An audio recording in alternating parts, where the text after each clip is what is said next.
why do you think entrepreneurship is key to reclaiming our narrative? What are the barriers underpinning our attitudes to entrepreneurship? Just to echo something Iman said, I think there is a difference in culture in the UK than in the US. And I think in the US, there's a big difference between the East Coast and the West Coast. It's a huge difference. So I can only talk about the UK. I don't think I can talk about anywhere else, right? So if I talk about the UK, I would say, look, there are some practical barriers, but if I start with conceptual barriers that affect not just Muslim community, but actually a lot of ethnic and minority communities, right? Our self-esteem is quite low, and I think that's a major factor in the way people view themselves. There's a lot of negative stereotypes. People don't want to use their Muslim name. They feel they're being judged because of the length of their beard or whatever it might be, because they're Muslim. There's a lot of media attacks on Muslims. A lot of it, I mean, most of it, as we know, is incorrect. It's wrong. It's premeditated. But the problem is, it creates a conception within the psychology, and I think there is a level of stress and a level of trauma that Muslim community have about themselves. And that self-esteem, it affects us. If you compare this community to other communities, is there a shortage of talent? No. If you look at Muslims, generally, math, science, this is what we do. This is, medicine. Come on. I mean, we are raised with this type of very, very specialized knowledge in areas, and yet we don't think we can do it. So my point is, the first thing we have to change in the mindset of Muslims is, someone has to win, right? In a competition, someone's going to win the race. Why not you? That's the first thing I say. Why not you? Someone's going to win it, right? Why do they have to be someone else? Why do they have to be the guy who, there's no reason for that other than the fact that, if you tell yourself you're not going to win, you're definitely not going to win. I can tell you that now. If you don't believe in yourself, nobody believes in you. And I can give that from sport, from martial arts, from any walk of life. So I think we have to have more individuals in the community that have that level of self-confidence, and we can do it, right? Number two, within our community, another conceptual framework that's very problematic is, I think the risk-reward matrix is skewed, right? And this is nothing to do with the finances. I took 6 to 8 months of income, I saved it up, and I said, you know what? I'm just going to do this for 6 to 8 months. And if it works, it works. If it doesn't, you know what? I'll get a job. Yeah. I have a family. I have brothers. I have parents. I have uncles. People will look after me. So if you think about why then don't people take the reward? Well, because actually the barriers are not financial. They're psychological. The risk reward matrix is nothing. It's not a financial a trade-off. They don't want to fail. It's psychological. They don't want to look bad. They don't want to be judged. And this affects all communities, but particularly our community. We like to see people fail, and I hate that. I really hate that. When I see Muslims doing well, hey man, it's brilliant. I want to see more Muslims doing well. I want them, if Iman and I are the best examples, hey man, we're failing. We should just be 2 guys. There should be another 100,000 of us. So we have to change that. It is a psychological factor. And I've just given anybody who follows football, or soccer, as Fahad calls it. I'm a big Liverpool fan, and one of the things I took note when Jurgen Klopp became the Liverpool manager was, the first thing he said is, look, the problem with this club is we have to turn doubters into believers, right? We got to turn doubters into believers. And it struck me because this is the same story of Musa alayhi salam, isn't it? Is it not? He had to make these people believe, no, you can be emancipated. You can, stop doubting it. And this is, within ourselves, we've got to change this risk-reward matrix. And the third thing is comfort zone. Look, people do not like to go out of their comfort zone. This is not just our community. And any entrepreneur, any business, any person who's been successful, this type of stuff is going to take you out of your comfort zone every single day. Thinking is difficult. People do not like to think. It is no accident that 99.95% of all material online is copied. Why? Because only 0.05% of people have any creativity, right? Thinking is difficult. You're being challenged about your very ideas, the ideas you hold every single day. You might need to change those views. people are going to tell you you're wrong. Sometimes we have really raging arguments in our board meeting. It can get insulting, actually. But you have to be able to shift your ideas, adopt new ideas, get out of your comfort zone, right? And if you can do that, you can be successful. So those three things, put aside all the other factors, mentally, I think those are the three things would change. And why is it important? Well, look, we need an empowered and growing, growth in the Muslim mindset. The reason why we're declined is down to the way we think and down to the way in which we don't think, actually. So the more people that have gone through a journey, and it doesn't have to be entrepreneurship, it could be lots of, anywhere where Muslims are being challenged in the way they think, and they actually become progressive in their thinking, and they're forced to work things out on their own. There's no right and wrong, no black and white, just shades of gray. And you have to make a judgment on the shades of gray. The more Muslims can do that, the more you'll find they become strong and independent people. And that's what we need. And if you can do that, we have our own voice. We're not now relying on someone else to actually give us a voice. We have a voice ourselves. And the more examples we have of people that have gone through that journey, have their own voice, you know what? We can demonstrate that being a Muslim, being successful, and being proud of the fact we're Muslim and successful, that's what we need. Yeah, we need more of that, because that is what I think gives a lot of people courage. And then at the end of the day, that's, I think, the key factor here. No, that's absolutely brilliant. And I know this is a discussion with you guys, but just wanted to mention, that's really the goal of HeroCrowd. We really want to empower the Muslim community. We know that there's brilliant talent out there, people with phenomenal abilities, people with amazing ideas.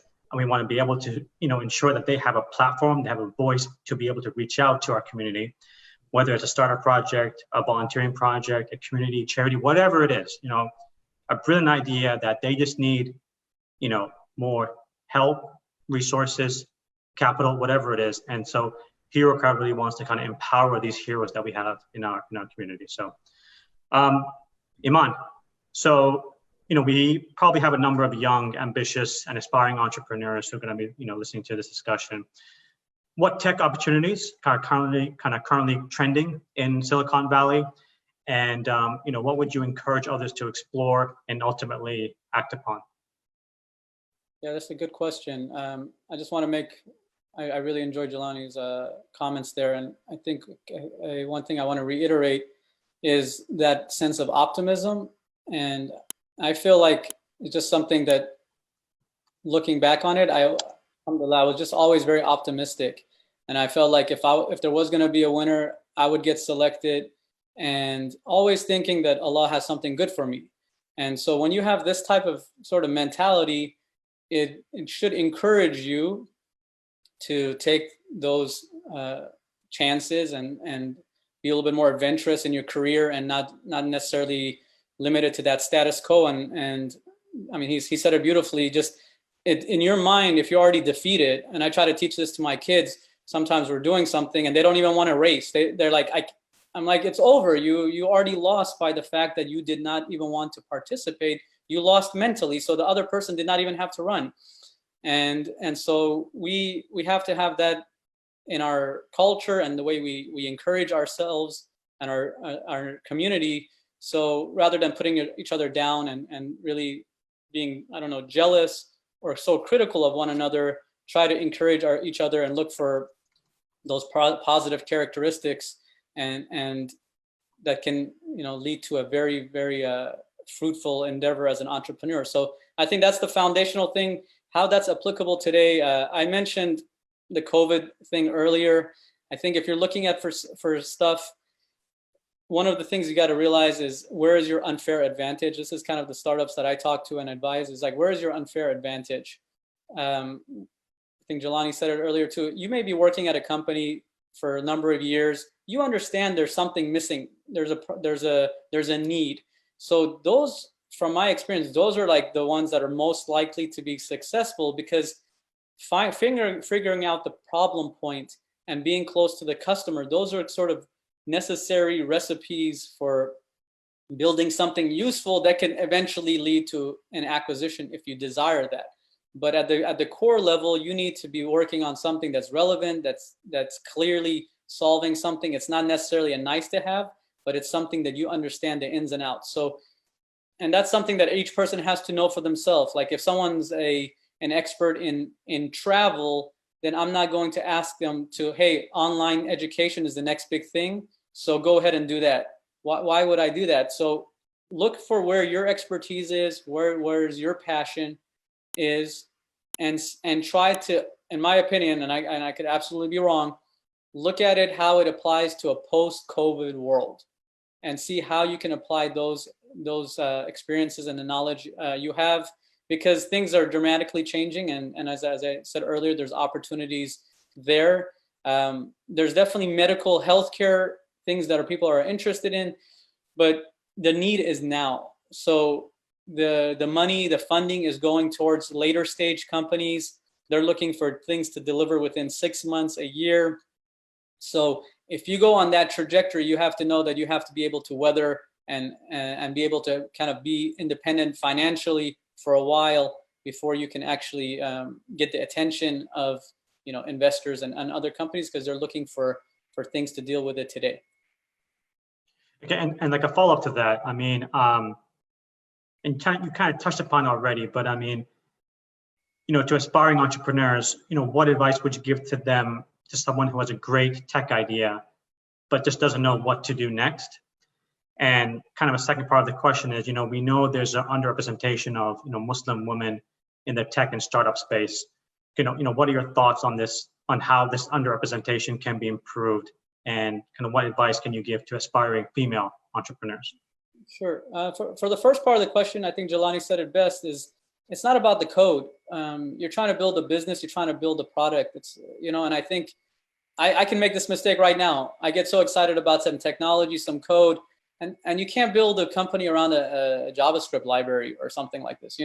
There's so much more involved in a business than the code. There's a tremendous amount of coding talent around the globe. You may not even need to write the code yourself. So it's about understanding the problem, and I can elaborate on this, Fahad, is don't be naive. You have to do your homework. A lot of people, they have ideas, which I think ideas, obviously everything starts off as an idea.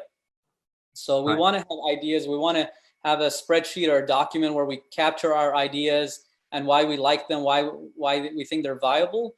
But we also have to do our research. I usually recommend go and Google like crazy anything that's sort of even related to what your idea is. Look who's doing it. Look what's out there, and identify that problem and the solution, and see if you have a niche, if you have a different perspective on it. And typically talking to friends, running that idea by them. And here's what I've noticed. There's going to be a balancing act here. You're going to have a group of friends who are going to always think your idea can be redone in Excel or Google spreadsheets. Like, can I just put that in a spreadsheet? Yeah, technically you could put like, we don't even have to do emails. We can just do a shared spreadsheet or something. Like you can build half of the products in the world in a spreadsheet, but so don't let them kill your dream, but acknowledge that they have a point. You have to have a different perspective on your spin of the product. Back in the day, a lot of people were saying, I used to go to pitch events and it was literally like Facebook for your grandma. And, or it's like, okay, that's cool. But like, I think you got to go a little bit deeper. What does that mean? So at a high level, maybe that sounds cute, or it may sound like a horrible idea, but let's go and dig deeper. What would a social media experience for an elderly or a grandma look like? There may be something there. And right now, specifically to today's point, there are a lot of elderly people who are alone at home. They are looking for interaction.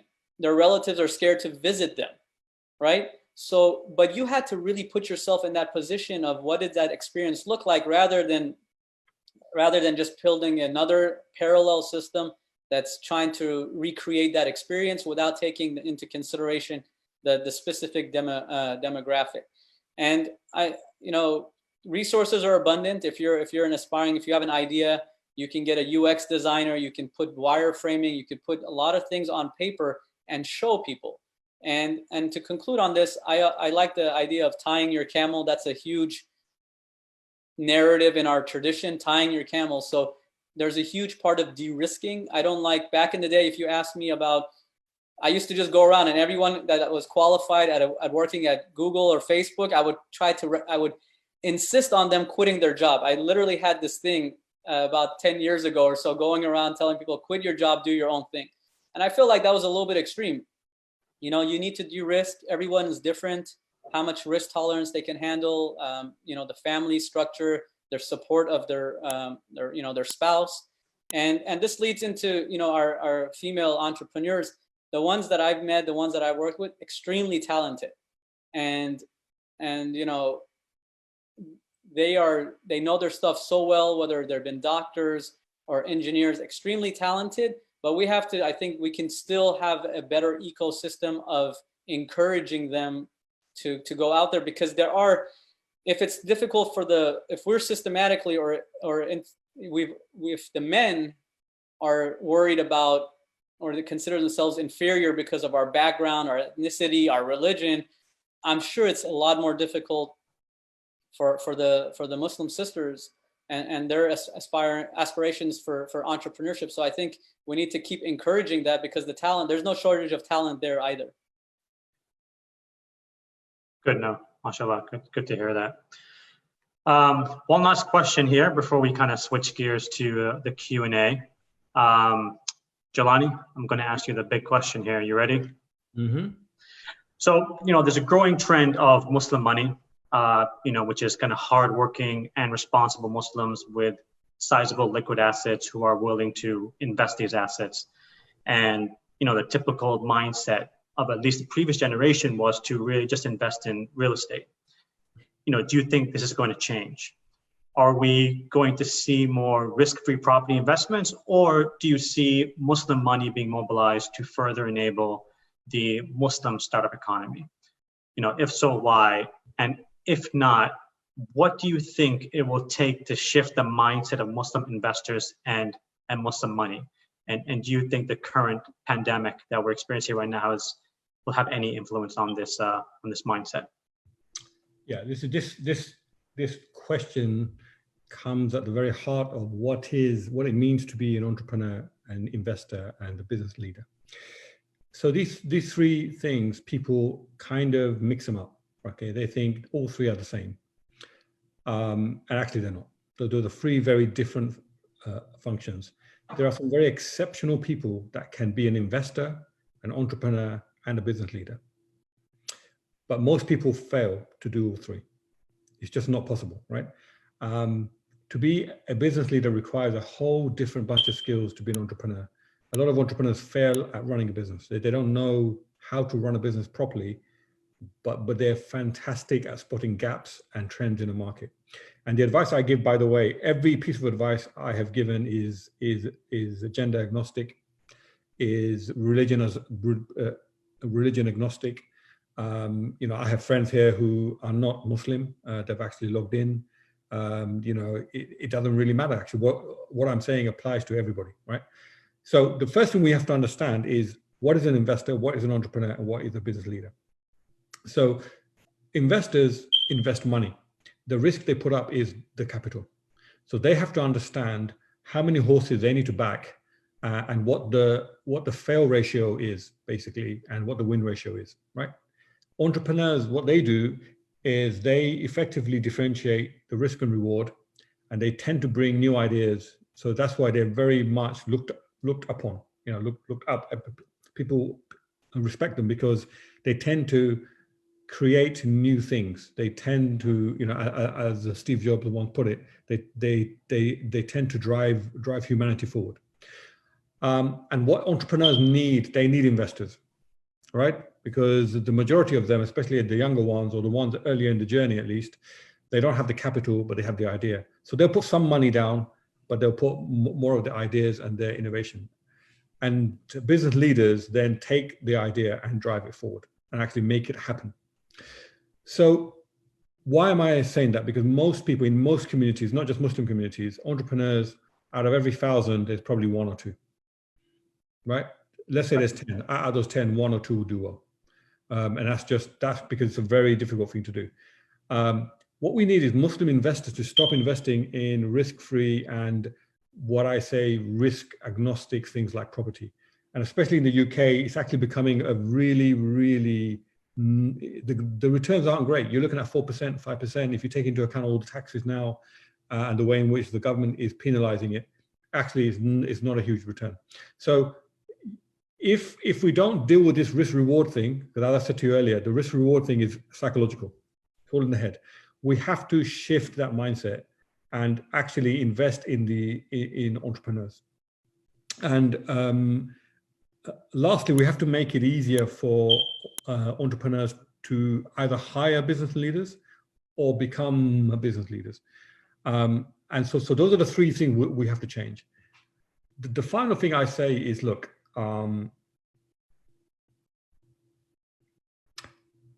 where's the infrastructure? You know, I have people in my family that come and ask the question, you know, and they have a lot of questions around what to do, how to do it, what advice, you know, I have, and because they're family, I give it to them, right? You know, my sister-in-law has just become a counselor, and she wanted to understand how she can launch her business. I don't think there's enough infrastructure in the community. You know, that's why I'm very, very moved by what HeroCrowd are doing, because this is what is needed. I think there was a follow-on question, which I'll just address very quickly, which is, what advice would you give to somebody who's thinking about launching a startup and thinking twice because of the COVID crash? And those two things are linked together. The answer to those two things is, investors and entrepreneurs have to be comfortable with developing pilot solutions and bringing them to market and testing them. The advice is test, evaluate, and test again, and keep doing that. Whether you're in a COVID crash or you're in any other crash, it doesn't matter. You know, we formed Health IQ in 2011 against the advice of everybody. You know, don't start this company now, this is a recession. But actually the idea has so much traction, it doesn't make a difference. So the question is, we have to get our community, investors, entrepreneurs, and leaders, to have faith. This is what it means to have faith. I don't mean blind faith, I mean faith with real intellectual conviction. And if we look at what is the Islamic belief system based on, this is exactly what it's based on. It's not just some crazy thing, oh, you know, God's going to help me. It's based on deep conviction. So the more you test the market, the more you realize that my idea this is what I mean by it's an intellectual conviction. And the rest of it is about having faith in our own entrepreneurs and backing those guys to do well. And what you'll find is the more you do that, the better it is. And the last thing I'll say, this is one of the best pieces of advice I can give, is something I learned from a book called Bounce by a chap called Matthew Said, who borrowed research from Malcolm Gladwell, who wrote the book A Tipping Point. And this: success is not an event, it's a process. You don't just become successful. It's not like you're not successful, you hit this point and you become successful. No. You know, it comes after years and years of learning, and the best way to learn is to fail. And my advice is, you're better off failing gloriously, than not trying. Don't get to 65 and 70 and regret everything you could have done. Rather do it, fail, and at least have the scars to say, well, I tried and it didn't work. And the reason why it's a process is because actually success is built on so many ideas that you can only learn by doing it. There's no other way to learn it, right? It's based on ideas, and actually, rather than viewing failure as an event in itself, it's just part of the learning. And so that's why the phrase goes, the overnight success took 10 years to deliver. And that is the reality of it. Yeah, mashallah, that's phenomenal advice. Thank you, guys. I think we're going to switch over to some Q&As. We received a handful of questions from our viewers. First question from Ayad. Kind of early on discussion, first point made by Jilani was very profound in terms of looking at CEOs, entrepreneurs who were not in the limelight and more humble in their approach. As Muslims, we can look at the Seerah and take examples from the Prophet ﷺ and the Sahaba in terms of their humility and leadership. Do you think that we need more leadership training for future entrepreneurs in our communities that focus on these kinds of attributes in order to tackle the narrative of flash, no-nonsense CEOs? And a question for both of you, by the way. Well, I'll take it since it was raised, a comment I made. Look, it's quite interesting, actually. If you study a level 5 leader, it's interesting. You should read a book by Jim Collins called Good to Great, which talks about how to get a company from being good to being great.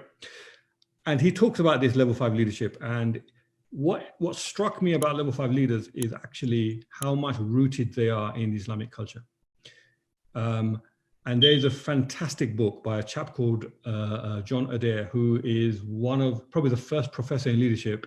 He wrote a book on, well, he wrote a book, he wrote many books on leadership, but he said the best leader in the history of the world is the Prophet Muhammad sallallahu alaihi wasallam, because in his research, every attribute of leadership was exhibited by the Prophet directly.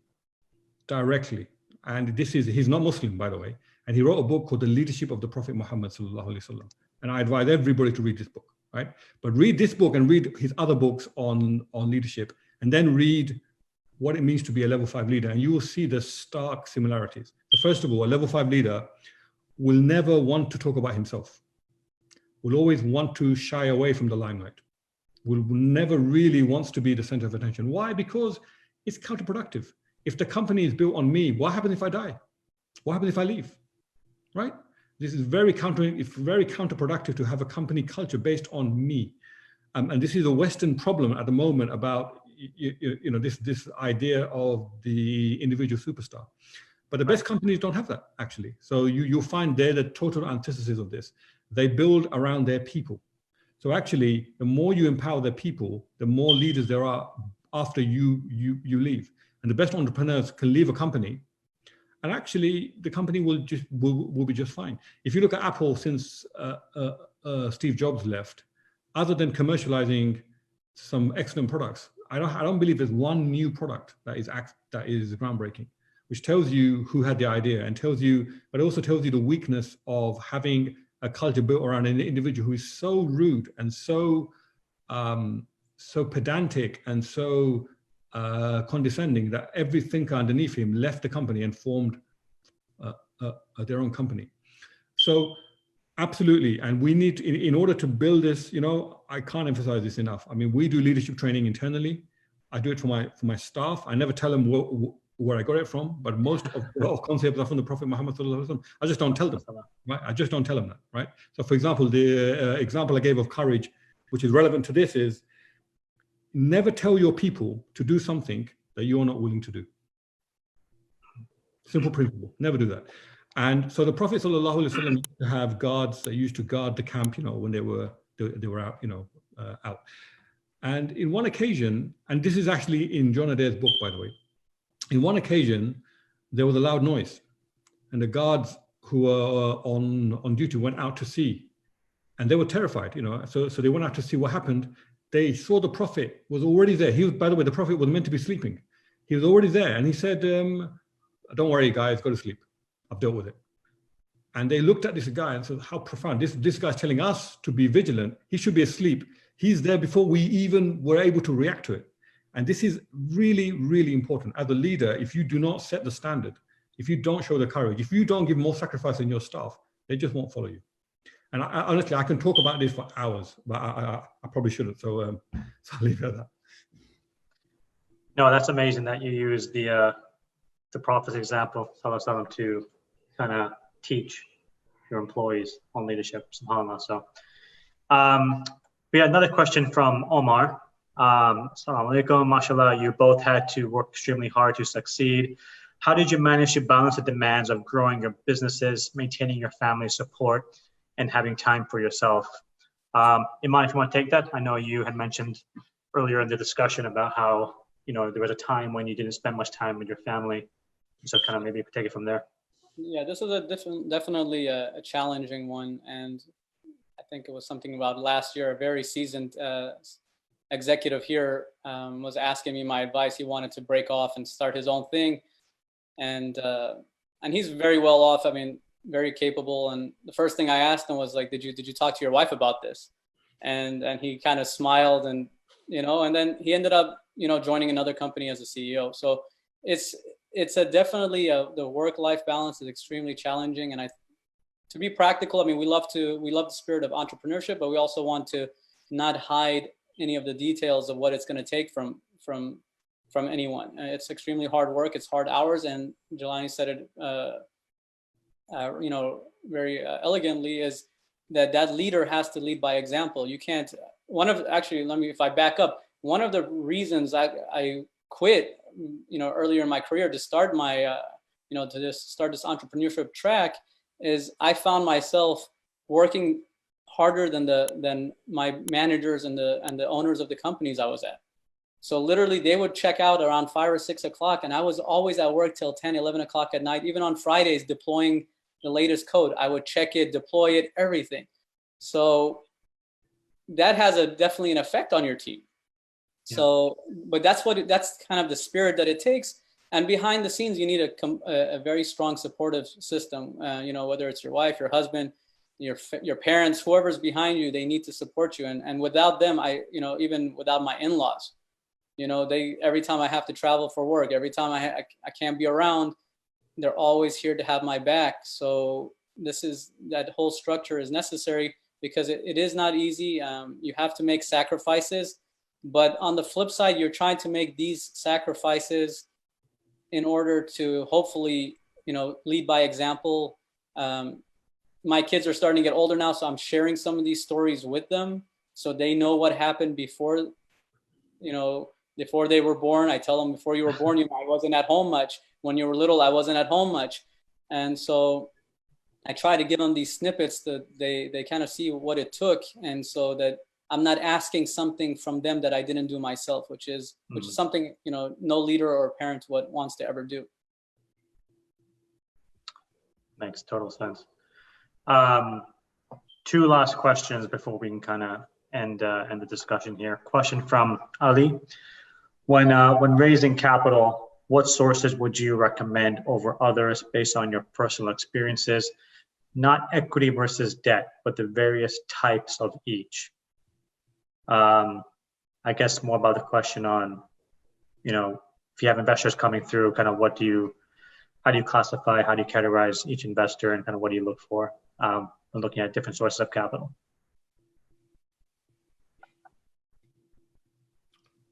John, you want to take that one? Yeah, sure.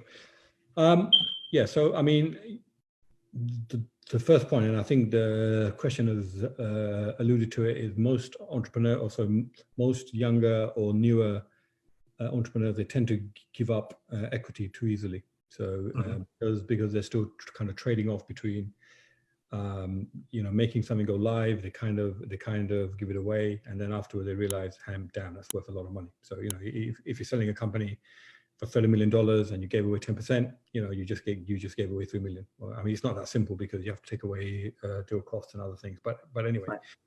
So that's the first thing. In terms of the rest of it, look, my advice is try and take loans before you take other type of debt. I'm talking about bank loans rather than structured debt, where you're going to VCs and private equity firms, because they tend to want something more, right? So if you can organize a cheap debt, and there's a lot of activity here. I've noticed over the last 10 years from banks in the Middle East who are ready to provide this kind of funding in a Sharia compliant way. I would advise that. If you are trading, there are very good arguments, very, very good reasons to take serious funding from either private equities or VCs. My advice is, if you do that, think bigger than just the money. Try and find a VC that specializes in your area, because they will have a lot of background, a lot of knowledge, and they'll be able to give you advice and help in much more than just the money. Try and go to an investor that has a portfolio of companies that already operate in your area. That will give you very quick, a quick customer base, sharing of resources within the pool of companies, and a lot of advice with people that have just been there, done that, and can do that. So I would put it in that order. And I think, you know, the way you got to look at it is, one of the investments you take is going to be your significant investment. This is the one that's going to make, if you're not already financially comfortable, one of those is going to be the one that makes you financially comfortable. So don't trade that return off too early unless you have some big problems. So that's just my advice. Great. Last question, guys, from a Zoom participant. Interesting talk, appreciative of the knowledge on display here. His situation is that, or his or her situation is, I work in the creative industry, specifically as a filmmaker, where technological advances often change the market at a very rapid rate. From your own sectors, what do you see as the shortcomings of the creative filmmaker entrepreneur, and why they fail compared to your own markets and other sectors? I'm not sure if you guys have experience with kind of the creative filmmaking kind of sectors, but a little bit. Actually, I was very interested in film. I wanted to be a filmmaker back in the day. This is way before all the CS stuff started. So I was interested in this, and know people that have been aspiring. This is extremely difficult. And as one lawyer and person I know told me about, because I was asking about investments in specifically in movies and the creatives aspect of things. And he said it's not investing. That was his perspective. And he's very much into it. He runs, you know, film festivals. He's like, this is not investing. It's just, you're supporting your friends. You're supporting the vision of the films, the creative aspect of it, but it's not investing. So I attended some meetings on different types of things. And that's a space that I feel like maybe our community, or in general, we're very unfamiliar with, and don't know how to help, don't know what goes into it. And I educated myself a little bit on that flow, and there's a lot to it. So it's something that I think if the creatives, if they want to have that entrepreneurial aspiration to make content or make movies, they have to realize that a vast majority of people that may be able to financially help them have never thought about this sector and don't know how it works, and cannot really point to like success stories. Investors and people in general, they like to see a precedent in the market. Usually when there's an exit on healthcare or a big series financing, everyone in that sector gets excited about this. And so the same thing happened in gaming, online education, whatever it is. So film, I feel like I personally don't know what goes on behind the scenes. And I think that's kind of a detrimental point to seeing a creative get the support that they need. Appreciate that. So with that, we will now wrap up this episode of Reclaim the Narrative. First of all, Jazakallah khair, Iman and Jilani, for your incredible insights, candid advice, and contributions. MashaAllah, it's been truly a pleasure to talk to you both. Thank you to our viewers for joining us on this discussion brought to you by HeroCrowd. Please do remember to like our social media pages. Thank you again to our excellent speakers, and also to our viewers for being part of the narrative.